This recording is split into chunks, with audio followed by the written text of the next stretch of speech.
Hello bachcho, let's see this question. The question says discuss the continuity of the function f of x is equal to limit n tendings to infinity 1 plus sin x to the power n plus log x divided by 2 plus 1 plus sin x to the power n.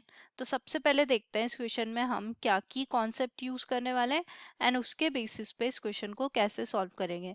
So limit n tendings to infinity x to the power n जो है वो zero होता है कब, जब x की value जो है हमारे पास greater than zero and less than one हो.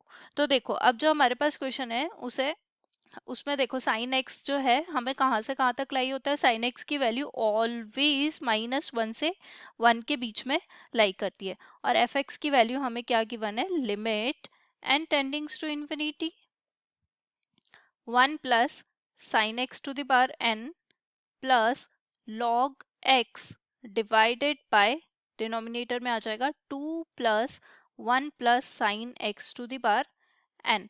तो देखो यहाँ पे डिफरेंट डिफरेंट केसेस कंसीडर कर लेते हैं, यानी कि साइन x की वैल्यू का जो इंटरवल है वो डिफरेंट डिफरेंट कंसीडर कर लेते हैं. सो लेट्स से सबसे पहले हम ले लेते हैं साइन x केस 1 ले लेते हैं.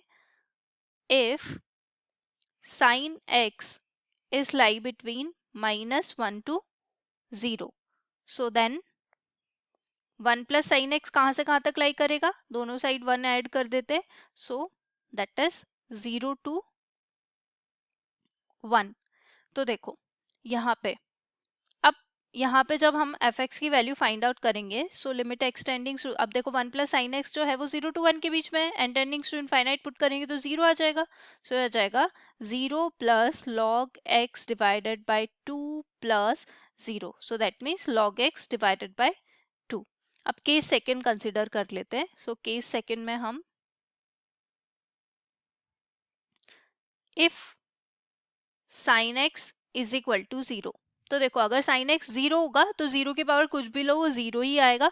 तो एफ एक्स की वैल्यू हमारे पास क्या हो जाएगी, दैट इज यहाँ पे 1 प्लस साइन एक्स है तो 1 टू द पावर n आ जाएगा. 1 टू द पावर इंफिनिटी 1 होता है तो यहाँ पे एफ एक्स आ जाएगा 1 plus log x divided bye 2 plus 1. So that is 1 plus log x divided bye 3 आ जाएगा. क्योंकि साइन एक्स की वैल्यू 0 है तो 1 प्लस साइन एक्स की वैल्यू हमारे पास हो जाएगी 1 और 1 की पावर कुछ भी लो 1 ही आ जाएगा. अब देखो केस थर्ड कंसीडर कर लेते हैं. केस थर्ड में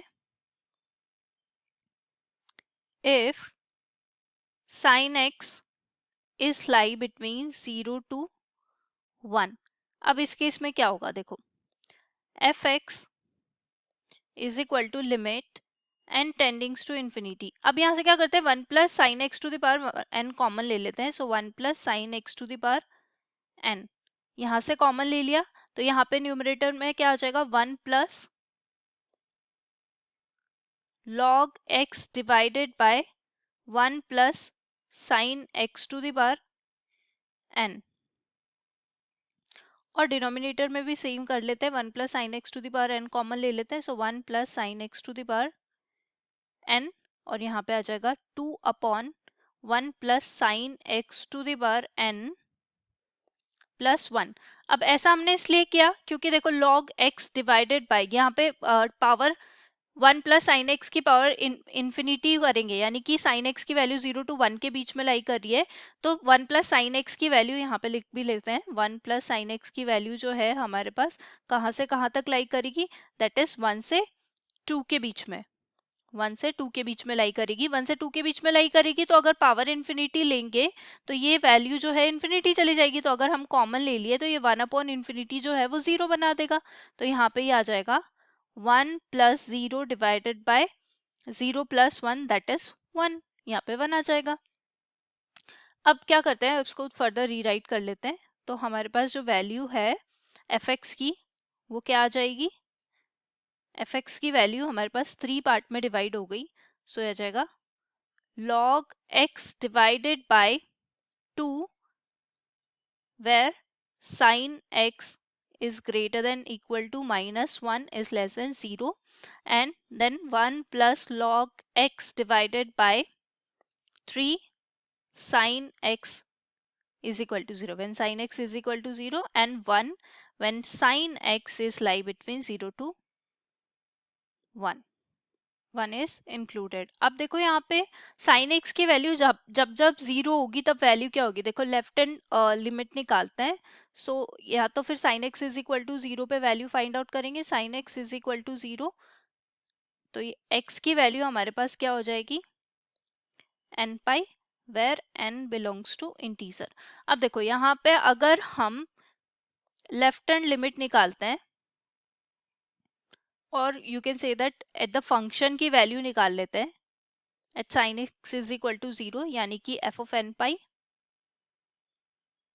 सो f of n pi हो जाएगा 1 plus log of n pi divided by 3. And अगर f of n pi plus पे अगर हम इसकी वैल्यू निकालते हैं तो वो यहाँ से देखो यहाँ पे क्या गिवन है 1. तो मतलब राइट हैंड लिमिट जो है, right hand limit is not equal to the function की value at that point f of n पाई. सो यहाँ से क्लियरली अगर हम राइट हैंड लिमिट ही हमारी फंक्शन की वैल्यू के इक्वल नहीं है, सो लेफ्ट हैंड लिमिट निकालने की जरूरत नहीं है. तो यहीं से हम कह सकते हैं कि ये जो फंक्शन है वो कंटिन्यूस नहीं है, कहाँ पे, n पाई पर. So you can say that f(x) is not continuous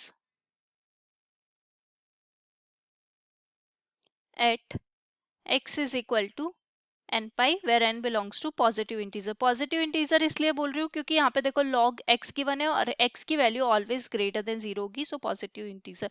so this is our final answer. Hope you understood it well. Best of luck. Thank you.